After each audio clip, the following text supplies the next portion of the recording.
All right, today we're doing something a little different. We gotta troubleshoot this. And then we'll get into that here in a minute. All right, so first thing we're gonna grab, I don't have a very good scanner, but hopefully it'll give me an idea what it was, because it was flashing check engine. So we're gonna go ahead and throw this in here and see what we can find.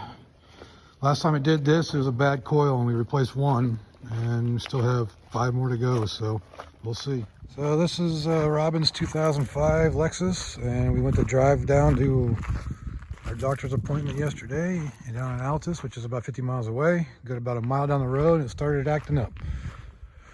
So we're gonna be troubleshooting it today. All right, so we're gonna go ahead and plug this in. Remember where this scanner's at. Okay, so it's right up under there, right there. So plug her in. Got the keys here somewhere. I'm blocked around my freaking pair of glasses. All right. If this one doesn't work, then we'll get my wife's out of the trunk. She's got a Mac, I think a Mac. Okay.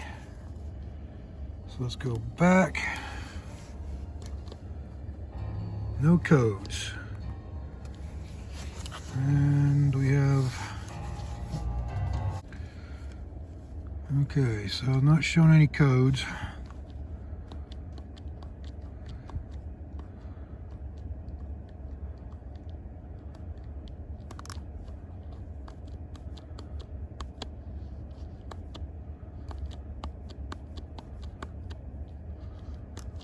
Let's try reading codes and see if it comes up with anything.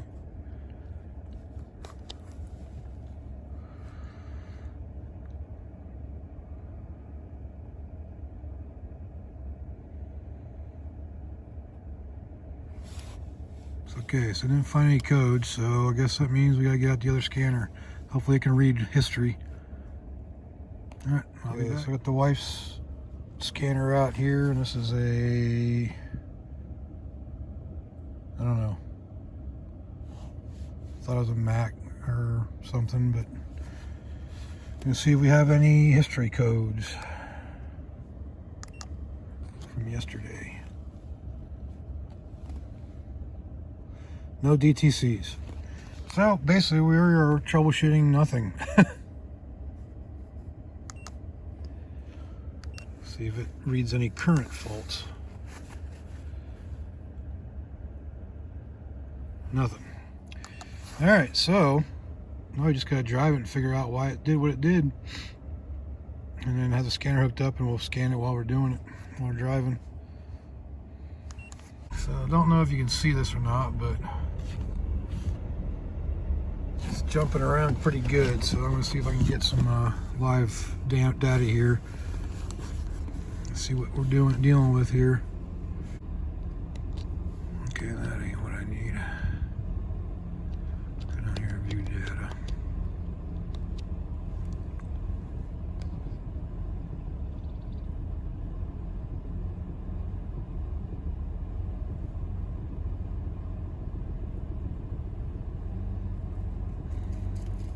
What's up, buddy? No, don't get in here right now. Hey, dude, seriously. Ugh.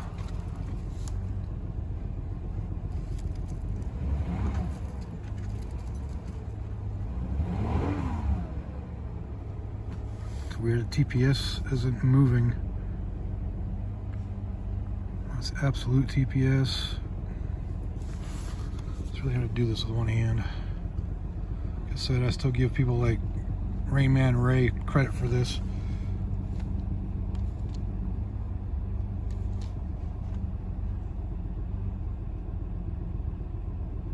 It's like the fuel trims are off. Guess they're not really reading it because it ain't warmed up. Alright, I'm out test driving right now, and if I got a code to come up, it's bucking and whatever. So it's showing cylinder 4 misfire, which is disconcerting because that was the freaking one coil that went bad last time I started doing this. So it's the same coil that's possibly bad on it. You say it's not actually showing a code, but feel that or hear that or not. But it's bucking pretty good right now. Still not throwing a code, but I got to throw a code at one point. And it's showing cylinder number 4 misfire. So P0304, I think that's what it was. Yeah, so P0304. So misfire for cylinder number 4. So let me do a few things here and see if I can make it move and change. Alright, so I'm back to the house now, and it's still showing that misfire code, even though it's not throwing a check engine light while it's running. So you can see it's no check engine light view right there. But still getting a 304 code, or 0304 code. So start testing that coil now and that cylinder. Alright, just completed a test drive after swapping coils. I'll show you that here in a second. And not only did it not move, it went away. So did not throw any codes, did not kick and buck. So I'm going to show you what I think it might have been, and we'll go from there. All right, so this is what I did. So this is number 4, it's number 2. This is the coil I replaced maybe a year or so ago, and because it had the same problem, and it was the same misfire code for number 4, which is originally here. And so I just swapped them hoping it would move, and it didn't move.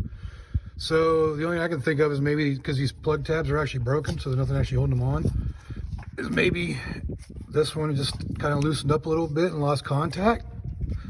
But it's working fine now. So, but I think what I'm going to do to combat that, I'm going to take my drill here and I'm going to drill a hole right about there so I can zip tie this thing on here. That way it won't move off. I can, until I can get a new thing. All right, if you really believe I'm going to do that, no, I'm not going to. But I'm going to find some way of trying to zip tie that on. I'll wrap it around here to try to put it on there. But no, I am not actually going to drill the coil out, just so you know. But, so yeah, I'm just going to zip tie those connectors and hope for the best. And if it comes back and it moves to number 2, then we know it's the coil again. That's about it. Can't really do much else if I don't have any symptoms. All right, so I'm having another great hair day because, it was cold and I had my stocking cap on earlier. So that's going to complete this video on this one because there's nothing to troubleshoot if there's no symptoms. So hopefully that fixed it. Maybe just a loose connector, we'll see. And just, a matter of time. But yeah, until next time, and appreciate you watching. And if you liked it, leave a like down there. Leave me a comment. Maybe you've had the same issue on something and you can help me out with it. Because, like I said, it's gone away, so I'm not sure what to troubleshoot anymore. So until next time, it's been Overseas Speed Shop.